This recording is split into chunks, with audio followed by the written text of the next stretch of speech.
This podcast is brought to you by Empor.top, the stories of top companies. Disclaimer: this AI-generated content is for informational purposes only and should not be considered as investment advice. If you like our podcasts, please subscribe on Apple Podcasts, Spotify, or your favorite podcast player.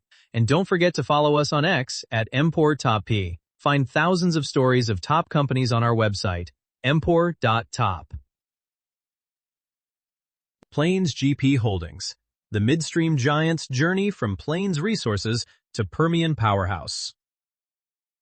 Picture a map of the United States at night, the kind taken from the International Space Station. The bright clusters are obvious: New York, Chicago, Los Angeles. But look at West Texas and southeastern New Mexico, and you will see something strange. A constellation of light in the middle of nowhere, glowing as intensely as some major cities.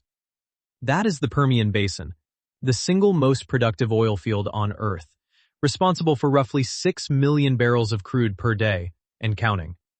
Now ask yourself, how does all that oil get from a wellhead in Loving County, Texas, a place with fewer than 70 permanent residents, to a refinery in Houston, an export terminal in Corpus Christi, or a supertanker bound for Asia? The answer, in large part, is Plains All-American Pipeline, and the publicly traded vehicle that sits atop that empire. The entity that most investors actually buy is Plains GP Holdings, ticker PAGP. Together, this system handles more than 8 million barrels per day of crude oil and natural gas liquids. That is roughly 8% of total global oil production flowing through a single company's network every single day. If Plains All-American were a country, it would rank among the top 10 oil-producing nations by throughput alone. But Plains is not just big, it is a case study in almost every major theme of American energy over the past 4 decades. The rise of the master limited partnership, the shale revolution, the infrastructure bottleneck, the painful distribution cuts that punished yield-chasing investors, and now, the disciplined simplification that has turned Plains into something approaching a pure-play Permian crude oil toll road. Think of it as the Turnpike Authority of American oil, collecting fees every time a barrel moves through its 18,000 miles of pipe, its 75 million barrels of storage, its terminals stretching from Alberta to the Gulf of Mexico. The story begins in 1981 with a tiny exploration company in the shallow Permian fields. It runs through more than 80 acquisitions, 2 catastrophic oil spills, 3 distribution cuts, a pandemic-driven loss of nearly $3 billion, and a governance structure so Byzantine that it required its own publicly traded holding company just to make the tax math work. The themes that emerge: consolidation, simplification, and the generational bet on the Permian Basin are not just relevant to Plains. They are the themes of the entire midstream energy sector, and understanding them is essential for anyone trying to evaluate whether America's pipeline infrastructure represents a durable investment or a slowly melting ice cube in an electrifying world. In 1981, Ronald Reagan had just taken office, oil prices were near their inflation-adjusted highs following the Iranian Revolution, and a small company called Plains Resources, incorporated in the state of Texas, with a simple mission: find oil and pump it out of the ground. The company went public as a traditional exploration and production outfit, working the shallow, well-understood formations of the Permian Basin, producing roughly 100 barrels per day. It was, by any measure, unremarkable. What made Plains Resources consequential was not what it drilled, but who it hired. A 22-year-old accountant named Greg L. Armstrong joined the company shortly after that 1981 incorporation. Armstrong, a graduate of Southeastern Oklahoma State University with degrees in accounting and management, was the kind of person who understood that the real money in oil was not in finding it. That was geology's gamble, but in moving it. Over the next decade, Armstrong rose through Plains Resources as Chief Accounting Officer, Chief Financial Officer, and Chief Operating Officer, before becoming CEO in 1992, at the age of 34, one of the youngest chief executives of any publicly traded energy company in America. Armstrong's insight was structural, not geological. He recognized that upstream oil production, the act of drilling wells and extracting crude, was inherently volatile. Commodity prices swung wildly, wells declined naturally, and the capital expenditure treadmill never stopped. But the infrastructure that moved crude oil from wellhead to refinery operated on an entirely different economic logic. Pipelines, storage tanks, and gathering systems were capital-intensive to build, but cheap to operate once in place. They earned fees based on volume, not price. A barrel of oil at $40 and a barrel at $80 paid roughly the same tariff to flow through a pipeline. This was, in essence, a toll road. And toll roads, as any infrastructure investor knows, are among the most durable businesses ever invented.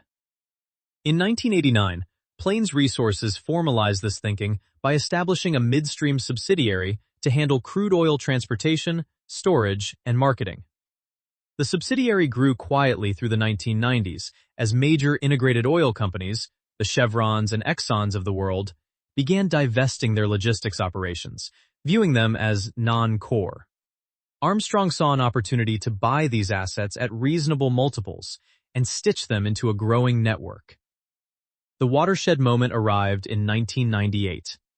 Armstrong and his team decided to spin out the midstream operations into a master limited partnership, a structure that deserves a moment of explanation because it shaped everything that followed. An MLP is a publicly traded partnership that avoids corporate income tax entirely. Instead of paying taxes at the entity level, and then again when shareholders receive dividends, the double taxation that afflicts regular corporations, an MLP passes all income directly to its unit holders, who pay taxes on their individual returns. The trade-off is that MLPs are required to distribute substantially all of their available cash to unit holders, which makes them attractive to income-seeking investors, but limits the cash available for growth. Plains All-American Pipeline, LP, ticker PAA, completed its initial public offering in November 1998 on the New York Stock Exchange.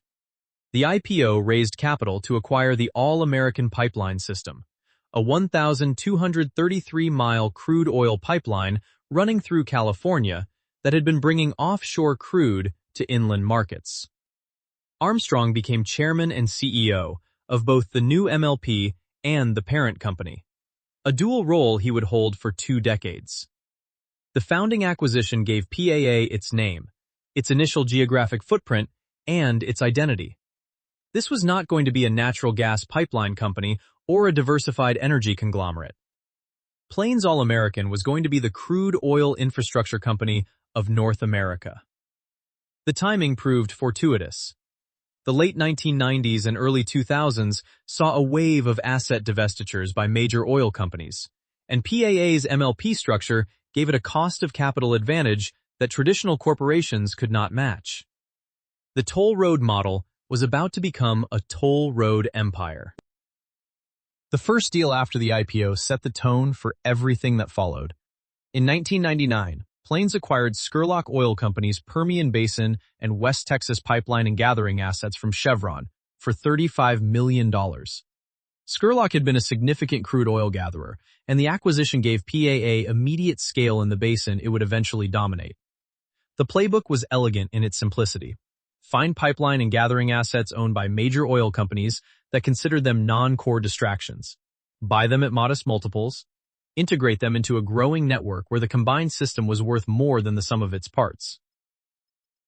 Think of it like buying individual subway lines from different operators and connecting them into a single transit system. Each line has value on its own, but the network, the ability to move passengers, or barrels, seamlessly from origin to destination, creates value that no single line can capture alone. Armstrong understood this intuitively, and he executed it relentlessly. The pace accelerated quickly. In 2001, PAA made 2 significant moves, acquiring Murphy Oil's midstream operations for $155 million, which gave it a foothold in the Canadian crude oil market, and simultaneously purchasing Canpet Energy Group, a Calgary-based crude oil and liquefied petroleum gas marketing company, for $42 million. The Murphy deal brought physical pipeline and gathering assets in Alberta. Canpet brought the commercial expertise and trading relationships to make those assets productive. Together, they established Plains Midstream Canada, and gave PAA a North American footprint that extended well beyond its Permian and California roots. The year 2004 brought two transformative acquisitions. First, PAA secured a 22% interest in the Capline pipeline system for approximately $228 million. Capline is a 632-mile crude oil artery running from St. James, Louisiana to Patoka, Illinois, one of the most important crude oil corridors in the United States, connecting Gulf Coast imports and production to Midwest refineries. In the same year, PAA acquired the Link Energy pipeline system for $273 million, broadening its reach across the mid-continent and Southwest. These two deals, completed within months of each other, transformed PAA from a regional gatherer into a national infrastructure operator. But the defining deal of the consolidation era came in 2006 when PAA acquired Pacific Energy Partners for $2.4 billion, roughly 3 times the cumulative value of every prior acquisition combined.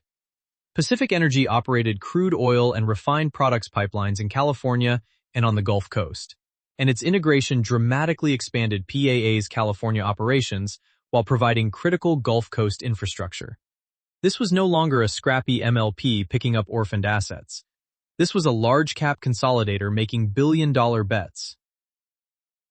The Canadian expansion continued in 2008 with the acquisition of the Rainbow Pipeline in northern Alberta from Imperial Oil, ExxonMobil, and Shell for approximately 540 million Canadian dollars. Rainbow was a 781-kilometer crude oil gathering and transmission system connecting northwest Alberta's Peace River oil sands to Edmonton, the dominant crude oil pipeline in the region, handling approximately 200,000 barrels per day. The deal cemented Plains Midstream Canada as a premier operator in the Alberta crude oil market, though the Rainbow system would later become the site of one of the company's darkest chapters. By the end of 2008, Armstrong had completed the construction phase of his vision. PAA operated thousands of miles of pipeline across the United States and Canada, handled millions of barrels per day, and had established itself as the go-to consolidator of crude oil midstream assets in North America. The company had completed more than 80 acquisitions totaling approximately $11.5 billion, alongside nearly $8 billion in organic expansion projects. It was a remarkable run, but the next decade would test the entire model, and the man who built it, in ways no one anticipated. On the morning of April 29, 2011, a section of the Rainbow Pipeline ruptured in the boreal forest of northern Alberta, about 10 kilometers from the Lubicon Cree community of Little Buffalo. Over the following hours, approximately 28,000 barrels of crude oil poured into the wilderness, the largest land-based oil spill in Alberta in 36 years.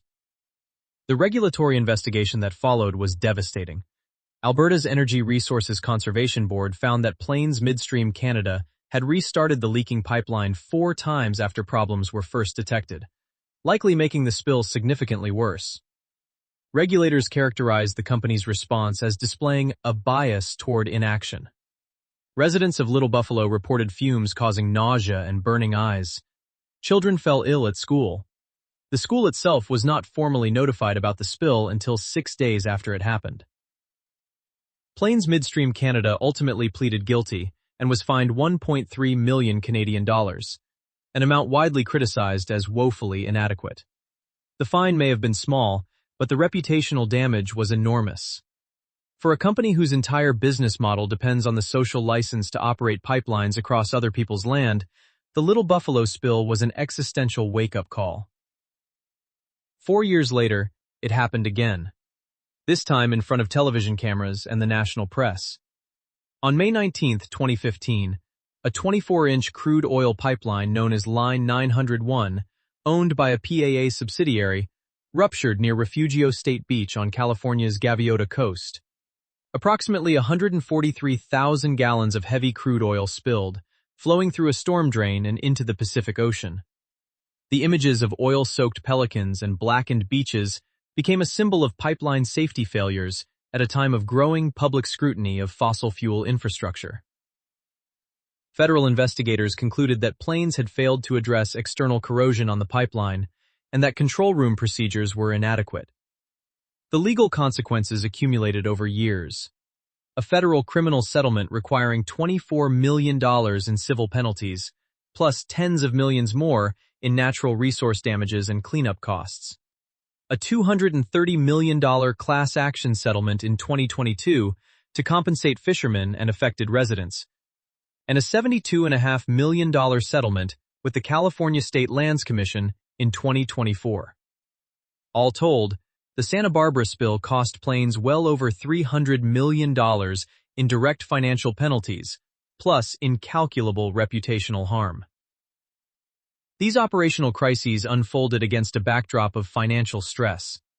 The oil price collapse of 2014 to 2016 hammered the entire energy sector, and PAA was not immune. Unit prices plummeted from $60 in mid-2014 as crude oil crashed from over $100 per barrel to under $30. Distribution coverage. The ratio of cash generated to cash distributed fell to a dangerously thin 0.86x by 2016, meaning PAA was paying out more than it was earning. The painful decision came in the third quarter of 2016.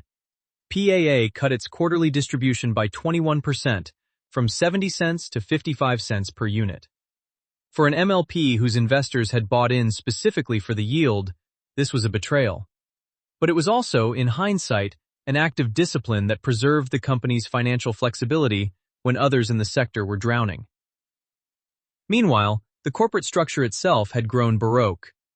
In October 2013, Plains GP Holdings, ticker PAGP, had completed its own IPO, raising approximately $2.8 billion in what was the largest IPO on U.S. markets that year. PAGP existed solely to own the general partner interest and the incentive distribution rights in PAA. Those IDRs were the most controversial feature of the MLP model. As PAA's distributions grew above certain thresholds, the GP received a progressively larger share of incremental cash flow, eventually reaching 50% of every additional dollar distributed. This created enormous leverage for PAGP. A 10% increase in PAA's distribution could translate to a 20% increase in PAGP's cash flow. But it also created an inherent conflict between the GP and the limited partners. The crucial innovation of PAGP's structure was its tax election. Although organized as a limited partnership, PAGP chose to be taxed as a corporation. This meant investors received a familiar 1099 form rather than the dreaded K-1 that PAA unit holders had to wrestle with at tax time. The distinction sounds technical, but it was enormously consequential. K-1s are complex, arrive late, can create tax obligations in multiple states, and generate unrelated business taxable income that makes them unsuitable for retirement accounts and institutional portfolios. PAGP's 1099 structure opened the door to pension funds, endowments, foreign investors, and anyone with an IRA, a vastly larger pool of potential capital. By 2016, the IDR structure had become untenable. In a falling distribution environment, the IDRs were not generating meaningful cash for the GP anyway, but they remained a structural overhang that raised PAA's cost of equity capital. In July 2016, Plains executed the simplification transaction. PAA issued 245 million new units to eliminate the IDRs and GP economic interest, a transaction valued at approximately $7.2 billion. Each PAGP share became backed by one PAA unit, and the misaligned incentives that had plagued the MLP model were removed. In 2021, the company went further, eliminating legacy director designation rights. The message was clear. The era of complex, GP-favoring governance was over. The question was whether investors would believe it after 3 years of broken promises on distributions. To understand what Plains did next, you need to understand the Permian Basin, not just as a geographic feature, but as an economic phenomenon without parallel in the history of energy production. The Permian stretches across roughly 75,000 square miles of West Texas and southeastern New Mexico, a region so flat and dry that early settlers considered it worthless. Beneath that arid surface lie stacked layers of oil-bearing rock formations, the Wolfcamp, the bone spring, the sprayberry, that the horizontal drilling and hydraulic fracturing revolution of the 2010s unlocked with staggering productivity. By the mid-2020s, the Permian was producing more than 6 million barrels of oil per day, making it more productive than every OPEC member except Saudi Arabia. But there was a problem. The Permian's production surge massively outpaced the pipeline infrastructure needed to move all that crude to refineries and export terminals on the Gulf Coast. In 2017 and 2018, the bottleneck became so severe that Permian crude traded at discounts of more than $15 per barrel below Gulf Coast prices. Producers were literally drowning in oil they could not ship. Some resorted to trucking crude at vastly higher cost. Others curtailed production. The message to midstream operators was unambiguous. Whoever built the pipes to relieve this bottleneck would earn outsized returns for decades. Plains made its Permian bet in February 2017 with the acquisition of the Alpha Crude Connector for $1,215 million. The ACC was a 500-plus mile crude oil gathering system running through the heart of the northern Delaware Basin in southeastern New Mexico, precisely where the shale revolution was hitting hardest. Greg Armstrong, still CEO at the time, projected that crude production on the system's dedicated acreage would double within 2 to 3 years. He was right. But the Permian build-out required enormous capital, and that capital had to come from somewhere. PAA reinvested aggressively in expansion projects, long-haul pipelines like Basin Pipeline, Sunrise Pipeline, and the massive Cactus II system, stretching 575 miles from the Midland Basin to Corpus Christi. These projects consumed billions of dollars in capital expenditure and required 2 additional distribution cuts beyond the 2016 reduction. One in the second half of 2019, slashing the quarterly payout from 55 cents to 36 cents, and another savage 50% cut in the spring of 2020 when the COVID-19 pandemic annihilated global oil demand virtually overnight. The 2020 numbers were staggering. PAA recorded a net loss of $2,590 million for the year, driven by approximately $3,200 million in non-cash impairment charges as the pandemic forced the company to write down the value of assets whose throughput had collapsed. The supply and logistics segment. PAA's commodity-exposed trading business saw its adjusted EBITDA decline by 99% in the second quarter alone. It was the worst year in the company's history, and it came after half a decade of distribution cuts and spill-related reputational damage. Investor sentiment toward Plains bordered on contempt. Yet beneath the carnage, the strategic transformation was working. The Permian infrastructure was being built. Cactus II came online. Gathering networks expanded. Fee-based, long-term contracted revenue grew as a share of the business, while volatile commodity-exposed trading shrank. Plains was enduring the pain of building while bleeding, investing billions in long-lived infrastructure at precisely the moment when its stock price and public credibility were at their lowest. It was a gamble that only made sense if you believed the Permian would remain America's swing producer for decades. Management believed exactly that, and they bet the company on it. The turnaround, when it came, was decisive. As pandemic restrictions eased and global oil demand recovered through 2021 and into 2022, Plains' newly expanded Permian infrastructure was perfectly positioned to capture surging volumes. Throughput climbed, fee-based revenue grew. The balance sheet began to heal as strategic divestitures and debt reduction took hold.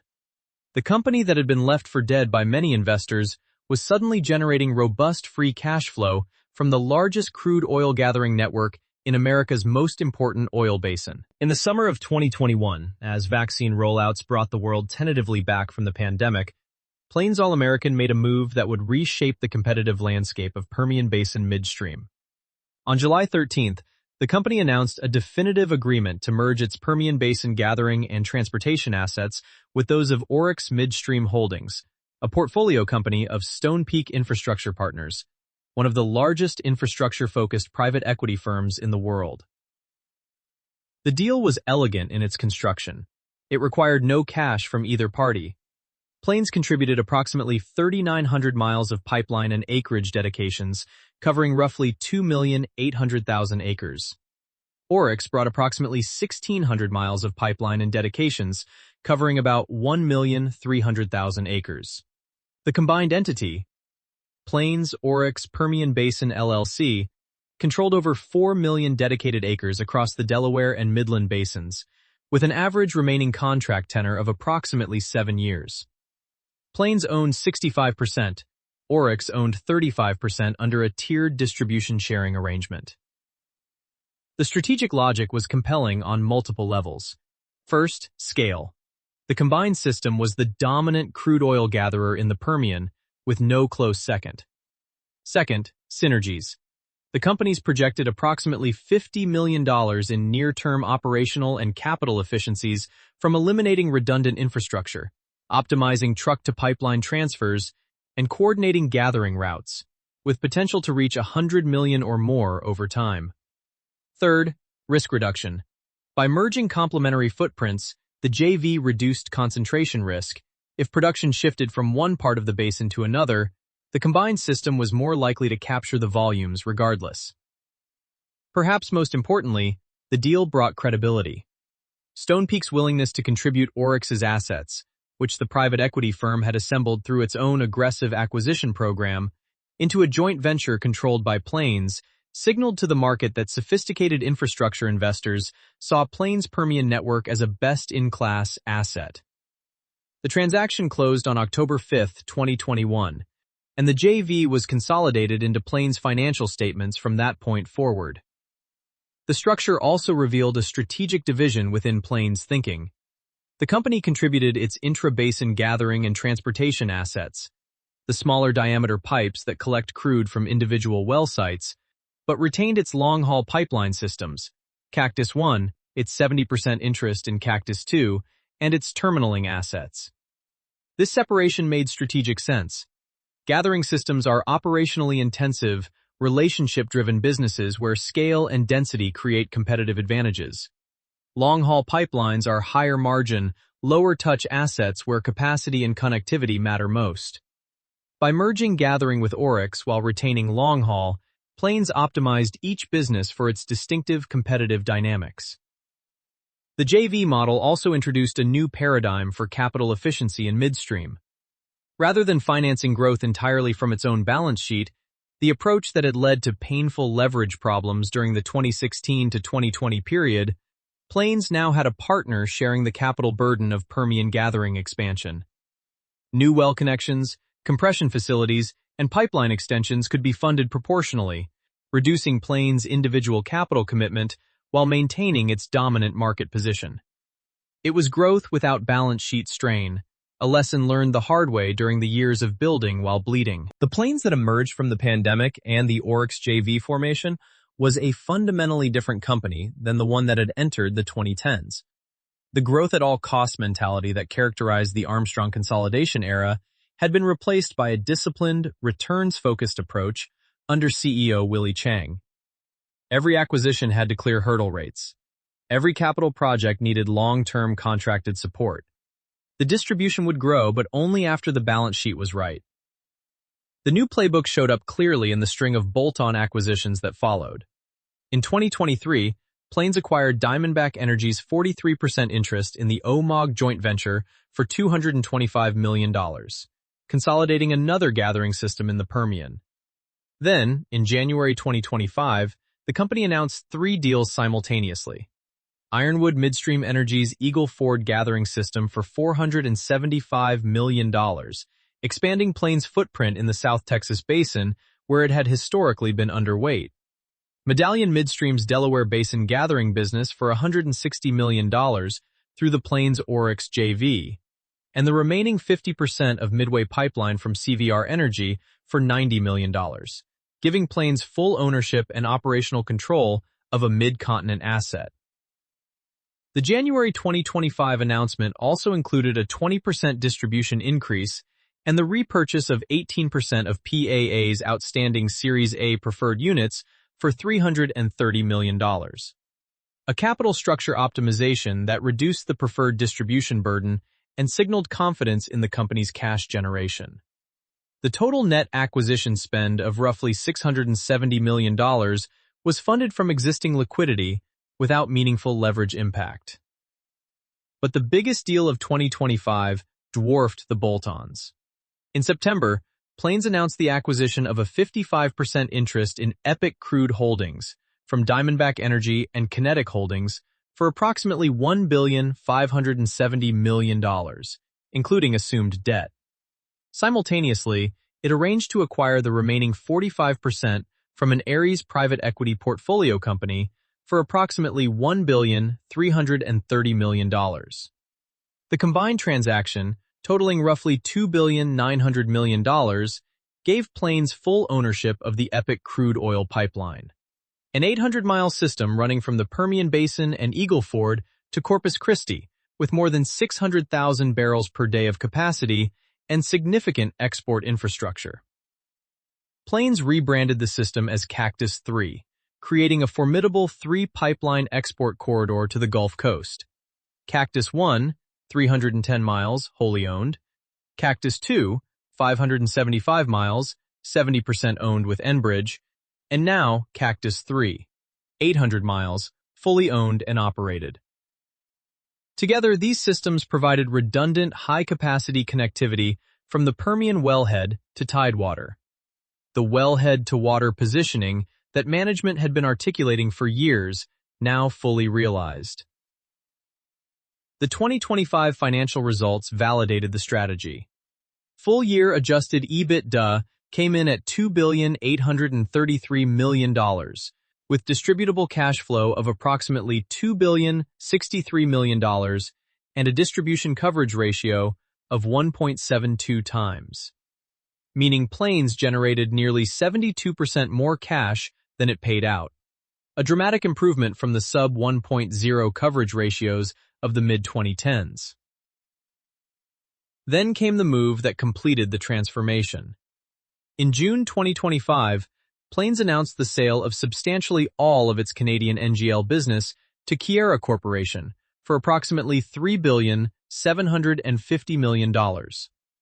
Expected to close in the first quarter of 2026, the Keyera divestiture would strip away the natural gas liquids segment entirely, leaving Plains as the purest large-cap crude oil midstream operator in North America. Management projected approximately $100 million in annual cost savings from the simplified structure and guided to 2026 adjusted EBITDA of approximately $2,750 million, reflecting the loss of NGL contribution offset by growth in the core crude oil business and the Cactus 3 addition. The company also announced an annualized distribution of $1.67 per unit, with a target of 15 cents per unit annual increases going forward. To truly understand Plains, imagine the American crude oil supply chain as a river system. At the headwaters, thousands of individual oil wells produce crude in varying quantities and qualities. These wells connect to gathering systems, the creeks and streams of the network, small-diameter pipelines that collect crude from multiple well pads and funnel it to central collection points. From there, the crude flows into intra-basin transportation systems, the tributaries, that move it to storage hubs and pipeline interconnection points. Finally, long-haul transmission pipelines, the Great Rivers, carry the crude hundreds of miles to refineries on the Gulf Coast or export terminals where supertankers wait.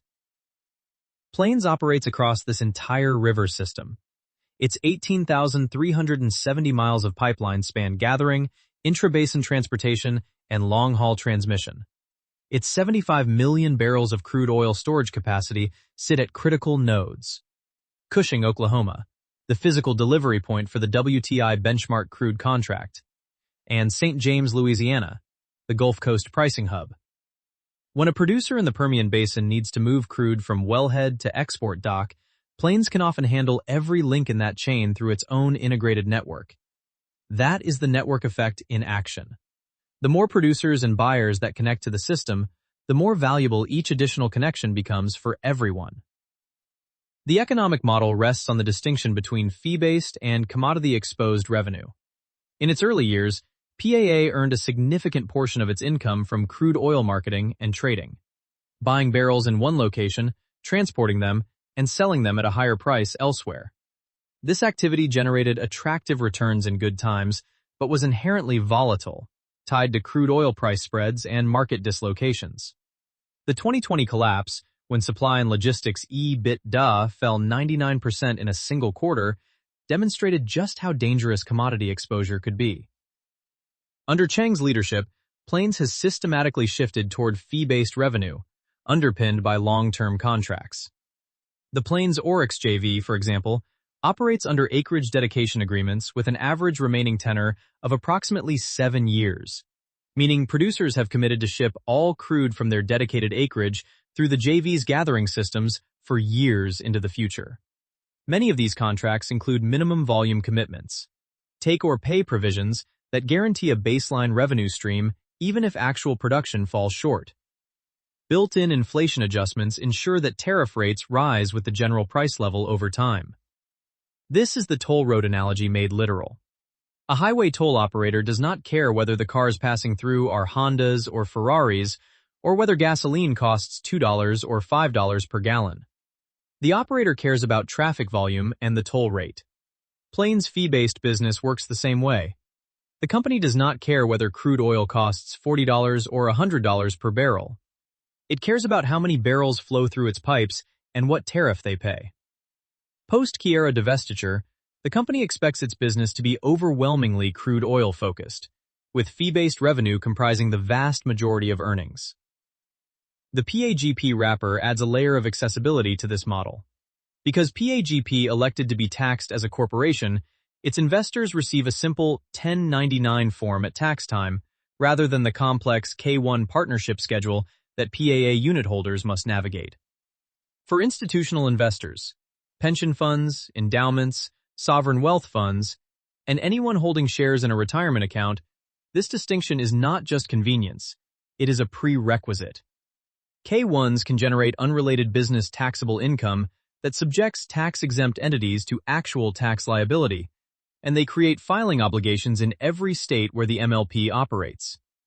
PAGP eliminates all of those headaches while providing economically equivalent exposure to PAA's cash flows. The leadership transition at Plains represented more than a change of personnel.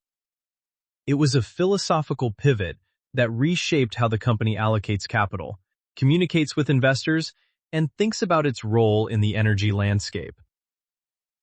Greg Armstrong built Plains through the force of his personality and the clarity of his vision. Trained as an accountant, he approached deal-making with the rigor of a financial analyst, never overpaying, always seeking incremental network value from each acquisition. His tenure produced an extraordinary track record, more than 80 acquisitions, billions in organic growth capital, and the transformation of a 100-barrel-per-day exploration company into a continental infrastructure platform. But Armstrong's era was also defined by the distribution culture that prevailed across the MLP sector in the 2000s and early 2010s. A culture that prioritized distribution growth above nearly everything else, including balance sheet conservatism and capital investment in safety systems. The spills and the distribution cuts were, in some sense, the bill coming due for a decade of optimizing for yield. Willie Chang brought a different background and a different temperament. Where Armstrong was the accountant turned dealmaker, Chang was the engineer turned operator. He spent the first 3 decades of his career inside major integrated oil companies, beginning with Chevron in 1981, the same year Armstrong joined Plains Resources, then moving to ConocoPhillips, where he rose to Senior Vice President of Refining, Marketing, Transportation, and Commercial Operations, and finally to Occidental Petroleum as Executive Vice President of Operations. This career path gave Chang something Armstrong did not have: the perspective of the customer. He understood how refineries consumed crude, what reliability meant to downstream operations, and why operational excellence was not just a safety imperative, but a commercial advantage. Chang joined Plains' board as an independent director in 2015, was appointed COO in January 2018, and became CEO in October of that year when Armstrong retired. He assumed the chairmanship in January 2020. just months before the pandemic tested his leadership in the most extreme way imaginable. His response to COVID-19 was characteristically operational. Cut the distribution quickly and deeply, preserve cash, protect the balance sheet, and position for recovery. The 50% cut in the spring of 2020 was agonizing for unit holders, but prevented the kind of financial distress that claimed several other midstream operators. The shift in midstream investor expectations under Chang's watch has been profound. In the Armstrong era, the market rewarded distribution growth. The faster you grew the payout, the higher your unit price. By the time Chang took over, investors had been burned so badly by distribution cuts across the MLP sector that the calculus had inverted entirely. What mattered now was distribution coverage. How much excess cash the company generated beyond what it paid out. Plains' current coverage ratio of 1.72 times represents a substantial cushion, meaning nearly half of distributable cash flow is retained for debt reduction, buybacks, or opportunistic investment. The company has also completed significant governance reforms, including the elimination of legacy director designation rights in 2021, further aligning its structure with modern corporate governance standards. On the environmental front, Plains has invested significantly in pipeline integrity, monitoring systems, and spill prevention since the twin disasters of 2011 and 2015. The federal settlement following Santa Barbara required the implementation of safety improvements across the entire pipeline network, not just the California operations. While no pipeline operator can guarantee zero incidents, the operational posture has shifted meaningfully from the reactive approach that regulators criticized in the early 2010s. The North American midstream sector is dominated by a handful of large-cap operators, each with distinctive competitive positioning. Understanding where Plains fits in this landscape requires examining the major players and the structural dynamics that govern their rivalry. Enterprise Products Partners remains the gold standard. With 2024 adjusted EBITDA of approximately $9.8 billion, more than 3.5 times Plains' figure, and a diversified portfolio spanning natural gas processing, NGL fractionation, crude oil transportation, and petrochemical services, Enterprise has never cut its distribution. Its balance sheet is among the strongest in the sector, with leverage consistently below 3 times. Enterprise is the company that every midstream operator aspires to emulate, and its track record creates a credibility gap that competitors must work to close. Energy Transfer is the sprawling, debt-tolerant giant, the largest midstream company by EBITDA, with a trailing figure in the $14 to $16 billion range and a bewilderingly complex corporate structure that includes natural gas, NGL, crude oil, and refined products operations across the country. Energy Transfer cut its distribution by 50% in 2020 and has rebuilt it, and its competitive overlap with Plains is primarily in crude oil pipelines in Texas and the mid-continent.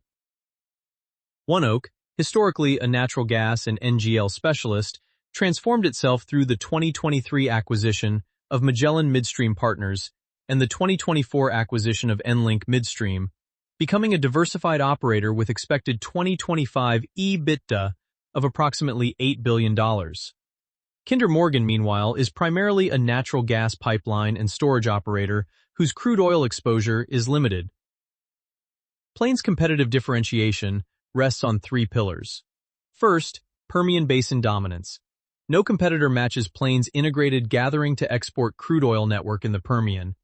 The Plains Oryx JV's 5,500 miles of intrabasin pipeline, combined with the Cactus I, Cactus II, and Cactus III long-haul systems, create a wellhead-to-water connectivity that would take a competitor decades and tens of billions of dollars to replicate from scratch.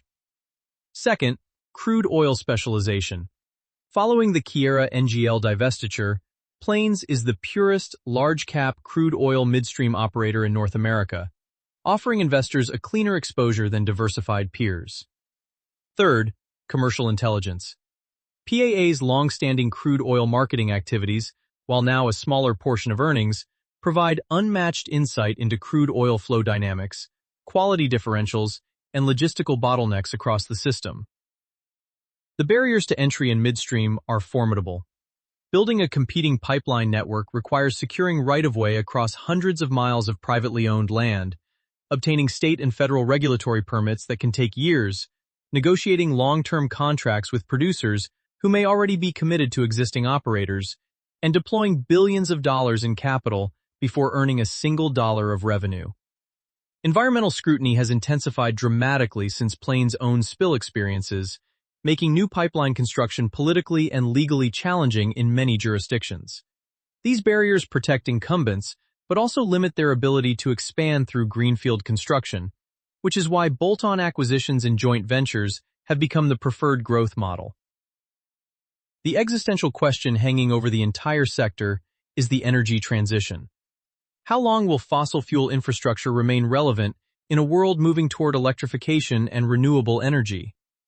The base case scenarios from the International Energy Agency and most major forecasters project continued growth in global oil demand through the 2030s, driven primarily by petrochemicals, aviation, and developing world transportation. But the tail risks are real.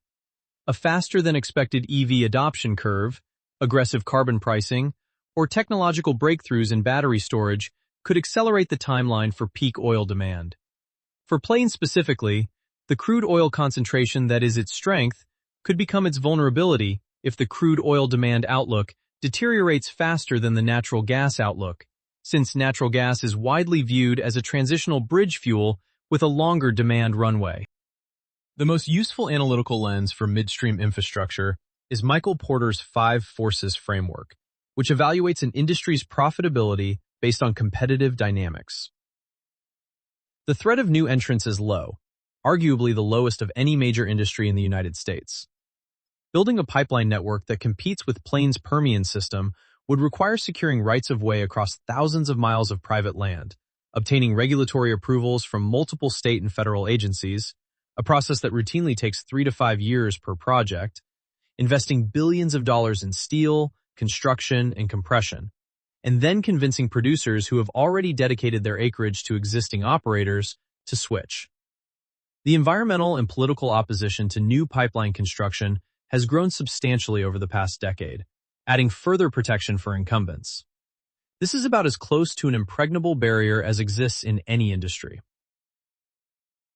The bargaining power of suppliers, in this context, the E&P producers whose crude oil flows through Plains systems, is medium to high and represents the most significant competitive threat. Large producers like ExxonMobil, Chevron, and ConocoPhillips have enormous negotiating leverage, and the wave of E&P consolidation in recent years, Diamondback acquiring Endeavor Energy, ConocoPhillips merging with Marathon Oil, has increased producer concentration, giving fewer, larger companies more power to negotiate tariff reductions or build captive midstream infrastructure. Plains mitigates this through long-term take-or-pay contracts, with an average remaining tenor of approximately 7 years, but contract renewals remain a periodic risk. Buyer power from refiners and export terminal operators is medium. Refiners have some optionality in sourcing crude, but in practice, their choices are constrained by geography, crude quality requirements, and existing pipeline connections.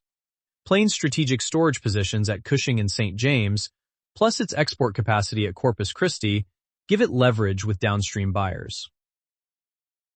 The threat of substitutes is moderate in the near term and potentially significant over the longer term. Rail and truck transport exist as alternatives to pipelines, but at substantially higher cost, typically $3 to $5 per barrel more than pipeline tariffs for long-haul movements. The more meaningful substitute threat comes from the energy transition. If electric vehicles, efficiency improvements, and policy changes reduce long-term crude oil demand, pipeline utilization rates would fall, and the entire business model would face structural pressure. This is the crucial temporal question for midstream investors. Competitive rivalry among existing operators is medium-high, but generally rational. The major midstream companies compete for new contracts and producer dedications, but the competitive dynamic in the Permian has generally been accommodative rather than predatory. The enormous capital requirements and long lead times for capacity additions prevent the kind of rapid competitive escalation that characterizes more asset-light industries. Competitors are differentiated by geography and customer relationships, and the industry has broadly shifted from growth-oriented strategies to returns-focused capital discipline. Hamilton Helmer's 7 Powers framework, drawn from his influential strategy work, identifies the specific sources of durable competitive advantage. Applied to Plains, the analysis reveals a company with genuine power in several dimensions. Scale economies are Plains' most obvious source of structural advantage. The Plains Oryx JV controls over 4 million dedicated acres of Permian Basin territory, and the fixed costs of operating this gathering network, maintenance crews, compression facilities, monitoring systems, right-of-way management, are spread across massive throughput volumes. A smaller competitor gathering 30,000 barrels per day from a limited acreage position faces essentially the same per-mile operating costs as Plains gathering several 100,000 barrels per day across its integrated system. The scale advantage compounds over time as Plains adds new well connections at marginal cost to an already existing network. Network economies are moderate to strong. Each new producer that connects to the Plains system adds value for every other participant by increasing the optionality and flexibility of the network. A producer connected to a gathering system that feeds into Cactus 1, Cactus 2, and Cactus 3 has 3 long-haul routes to the Gulf Coast, plus connections to Cushing-bound pipelines. Optionality that a smaller, standalone gathering system cannot provide. This hub effect creates a gravitational pull that attracts additional volumes, reinforcing the cycle. Switching costs are perhaps Plains' strongest single power. Multi-year take-or-pay contracts contractually bind producers to the system, but the switching costs go beyond the contractual. Physically disconnecting from one gathering system and connecting to another requires capital expenditure, operational disruption, and the risk of transportation interruptions during the transition. Producers who have optimized their operations around Plains' system, including scheduling, quality management, and destination flexibility, face significant operational switching costs even when contracts expire. The approximately 7-year average remaining contract tenor provides extraordinary visibility by the standards of most industries. Cornered resource is moderate to strong. The specific right-of-way positions, land access agreements, and regulatory permits that Plains holds across the Permian Basin represent assets that cannot be replicated through any amount of capital investment. You cannot build a pipeline across land to which you do not have legal access, and obtaining that access requires negotiations with thousands of individual landowners, each of whom can block or delay construction.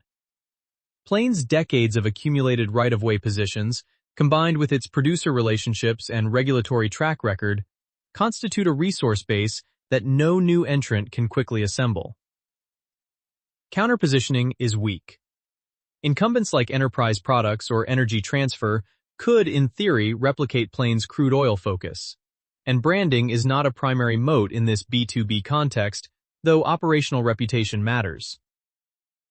Process power is moderate. Plains has developed genuine expertise in integrating acquired pipeline assets, managing complex crude oil logistics across multiple basins, and operating the combined Plains Oryx system. But these capabilities, while valuable, are not insurmountable barriers. The overall assessment. Plains' competitive moat is real, but geographically concentrated. In the Permian Basin, the combination of scale, switching costs, network effects, and cornered resource creates a genuinely durable competitive position. Outside the Permian, the moat is narrower and more dependent on specific asset positions and customer relationships. The bull case for Plains rests on the Permian Basin's continued centrality to global oil supply and Plains' unmatched infrastructure position within it. The Permian has multi-decade drilling inventory remaining, and the ongoing shift toward longer lateral horizontal wells and improved completion techniques continues to drive per-well productivity gains. With the Cactus pipeline system providing 3 independent routes from the Permian to the Gulf Coast, Plains is positioned to capture growing export volumes as international crude demand, particularly from Asia, continues to expand. The company's shift to disciplined capital allocation under Chang has produced robust distribution coverage, declining leverage, and a pathway to sustained distribution growth.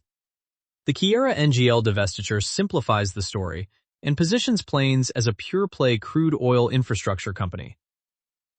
A relatively rare offering in the midstream sector that could attract a broader investor base and a potential valuation re-rating.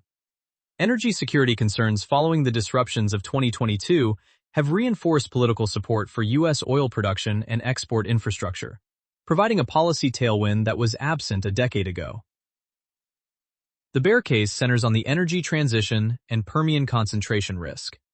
If electric vehicle adoption accelerates beyond current forecasts, and the pace of EV cost declines and battery technology improvement suggests this is at least plausible. Global crude oil demand could plateau or begin declining within the next decade. Plains, with approximately 60% of its adjusted EBITDA derived from the Permian Basin, is essentially a leveraged bet on continued Permian production growth. If the basin's output plateaus as operators prioritize capital returns to shareholders over volume growth, a trend already underway among the major E&P companies, Plains' throughput volumes could stagnate. The company's 3 distribution cuts between 2016 and 2020 have created a permanent credibility deficit with some income-oriented investors, and the leverage ratio at 3.9 times, pro forma for the Cactus III acquisition, before Keyera proceeds, remains above the target range. Regulatory risk is ever present. Carbon pricing, methane regulations, and the increasing difficulty of permitting new pipeline construction could constrain growth. And the 2020 pandemic loss demonstrated that even a toll road business can suffer catastrophically when traffic drops to zero. The most important KPIs for tracking Plains' ongoing performance distill to 2 numbers that encapsulate both sides of this debate. The first is Permian Basin throughput volume, the actual barrels per day flowing through Plains' Permian gathering and transportation systems. This is the most direct measure of whether the company's core asset base is growing, stagnating, or declining, and it serves as an early warning indicator for both the bull and bear cases. The second is distribution coverage ratio, currently targeting at least 1.50 times, which captures the balance between returning cash to investors and retaining financial flexibility. As long as throughput volumes are growing and coverage remains robust, the investment thesis is intact. Any deterioration in either metric warrants immediate attention. The existence of 2 publicly traded securities, PAA and PAGP, for what is essentially the same underlying business, is one of the more unusual features of the Plains universe, and understanding it is critical for investors evaluating the opportunity. PAA is the operating entity. It owns the pipelines, the storage tanks, the gathering systems, and the employee relationships. It generates the revenue, pays the expenses, and produces the distributable cash flow. But because PAA is a master limited partnership, its investors receive a Schedule K-1 at tax time, a document that reports each unit holder's share of the partnership's income, deductions, and credits. K-1s are complex, frequently arrive late, sometimes not until mid-April or later, can create filing obligations in multiple states where the MLP operates, and generate unrelated business taxable income that makes them problematic for tax-exempt institutional investors, retirement accounts, and foreign holders. These frictions are not trivial.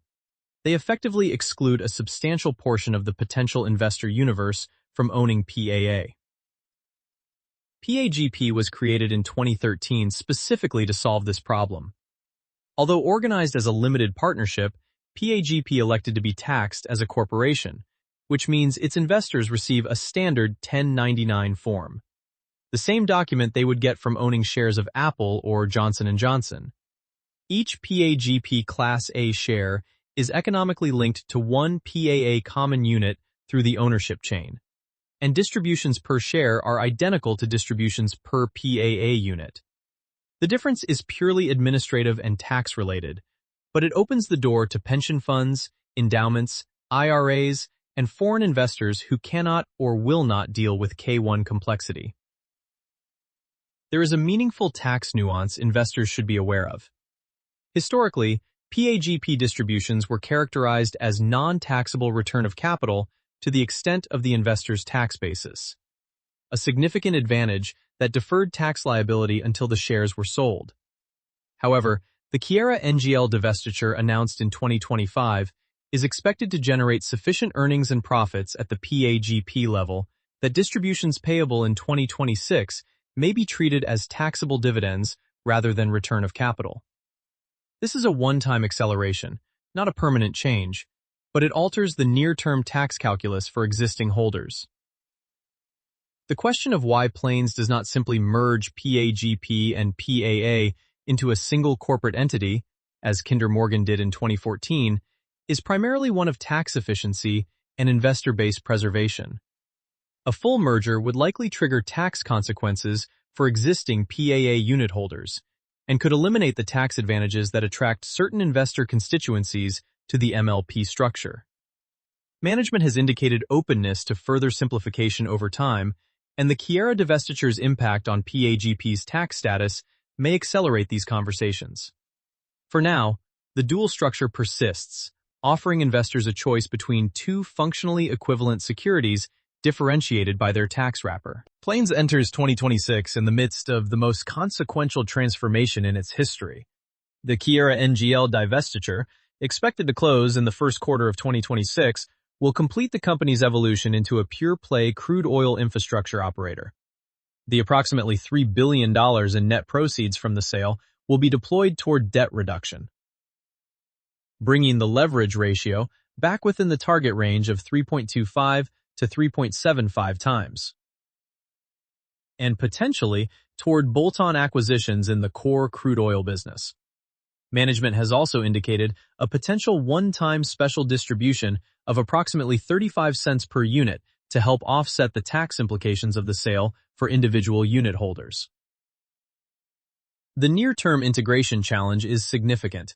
Plains must absorb the Cactus III pipeline system, realize the projected synergies from operational optimization across its three-system export corridor, and complete the organizational restructuring that accompanies the NGL divestiture. The company is guided to approximately $100 million in annual cost savings through 2027 from the simplification, with roughly half expected to materialize in 2026.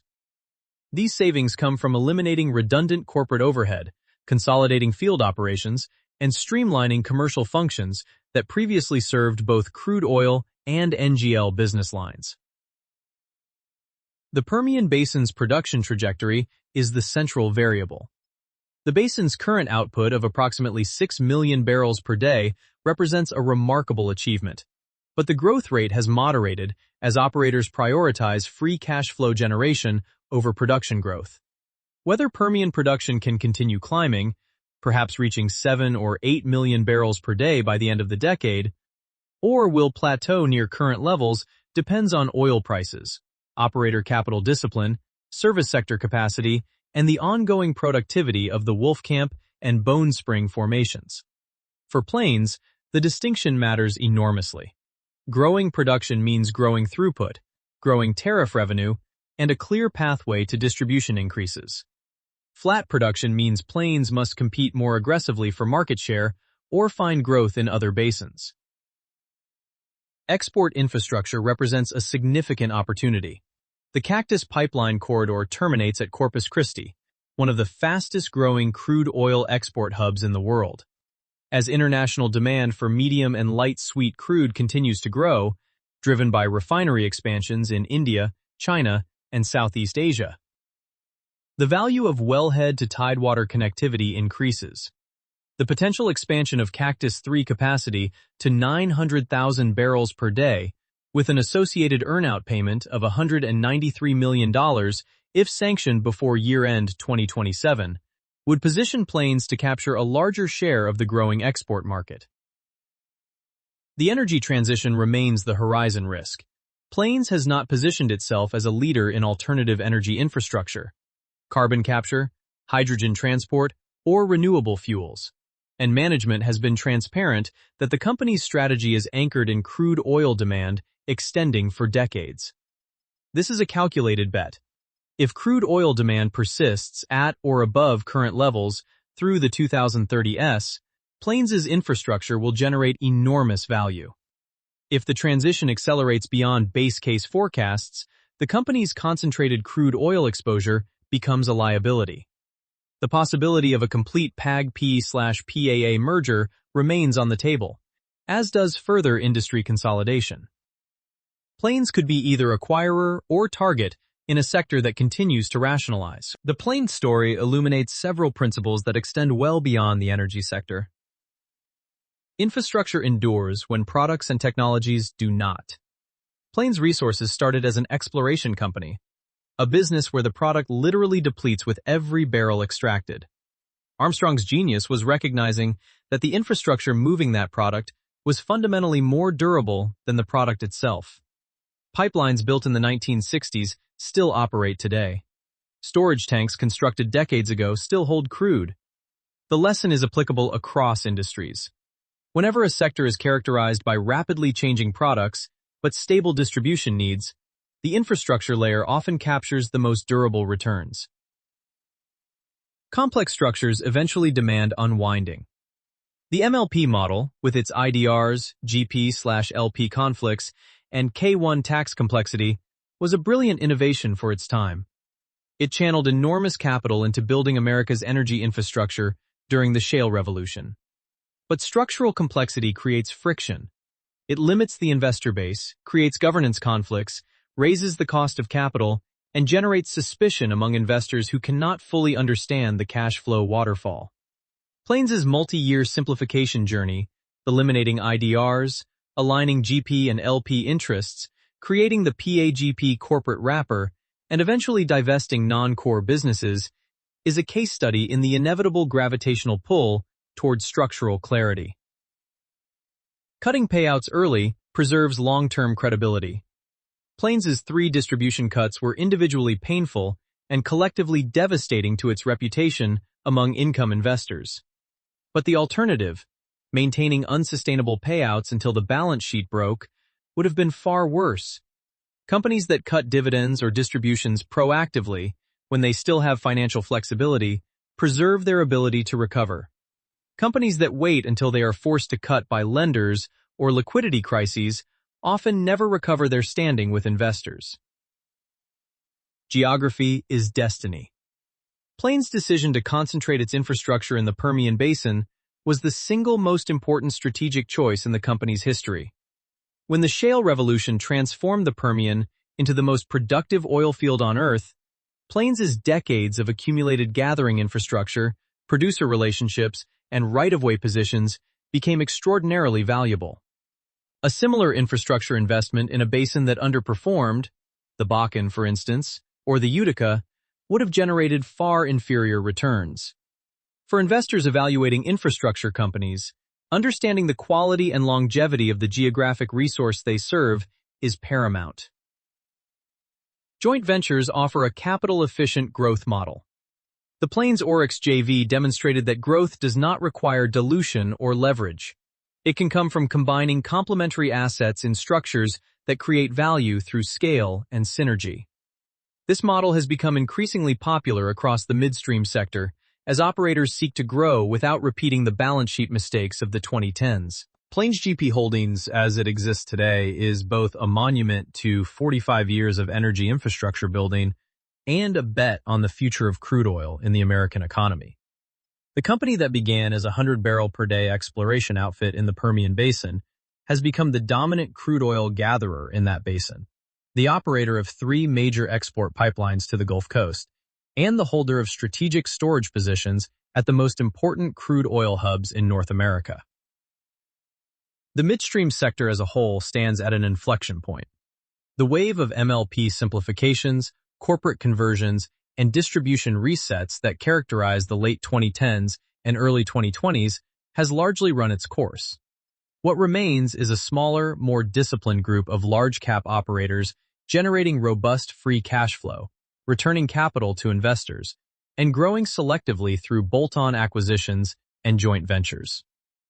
Whether this mature, returns-focused model can persist, or whether the energy transition will ultimately strand these assets, is the defining question for the sector over the coming decades. The most surprising aspect of the Plains story is not any single acquisition or crisis, but the arc from complexity to simplicity. A company that began as an upstream operator became a midstream consolidator, created a GP holding company with IDRs, built a dual-listed security structure, expanded into NGL operations across 2 countries, suffered catastrophic operational failures, cut distributions 3 times, and then systematically unwound every layer of complexity until what remained was a focused crude oil infrastructure business with a clean balance sheet and a clear strategy. That arc, from ambition to overreach to discipline, is not unique to Plains. It is the arc of the entire North American midstream sector, compressed into a single company's journey. The infrastructure that Plains has built, the pipes buried under the desert, the tanks standing sentinel at Cushing and Corpus Christi, the gathering lines snaking across the Delaware Basin, will outlast every executive, every analyst report, and every market cycle.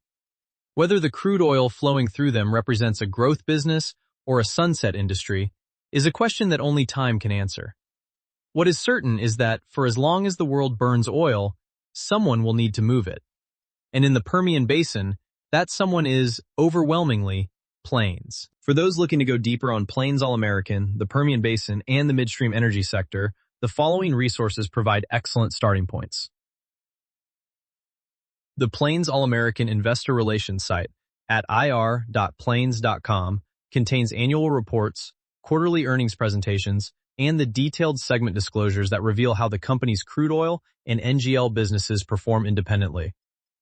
The 2016 Simplification Transaction Proxy Statement, available through SEC filings, provides an unusually detailed look at the economics of IDR elimination and GP/LP alignment. RBN Energy's Permian Basin Pipeline Analysis Series offers granular, pipeline-by-pipeline coverage of the takeaway capacity build-out that has defined Permian midstream over the past decade. The Energy Infrastructure Council, EIC.Energy, provides educational materials on MLP structures that help investors understand the tax and governance complexities of entities like PAA and PAGP. East Daily Analytics publishes detailed midstream industry reports that benchmark Plains against peers on metrics including throughput growth, leverage, and distribution sustainability. The EIA's drilling productivity reports track Permian Basin production and rig counts. The fundamental drivers of Plains throughput volumes. The IEA's annual World Energy Outlook provides the long-range demand scenarios that frame the energy transition risk facing the entire crude oil value chain. For pipeline safety and regulatory context, the Pipeline and Hazardous Materials Safety Administration, PHMSA, publishes incident data and enforcement actions. Several books provide valuable context for understanding the broader energy landscape. Russell Gold's The Boom chronicles the shale revolution that transformed the Permian. Gregory Zuckerman's The Frackers profiles the entrepreneurs who pioneered horizontal drilling and hydraulic fracturing. Daniel Yergin's The New Map examines the geopolitical implications of America's emergence as an energy exporter. And Václav Smil's Energy and Civilization provides the long historical perspective on how energy systems evolve. A useful corrective for anyone tempted to predict too rapid a transition away from fossil fuels. This podcast is brought to you by Impor.top, the stories of top companies. Disclaimer: this AI-generated content is for informational purposes only and should not be considered as investment advice. If you like our podcasts, please subscribe on Apple Podcasts, Spotify, or your favorite podcast player. And don't forget to follow us on X at Impor.top. Find thousands of stories of top companies on our website, Impor.top.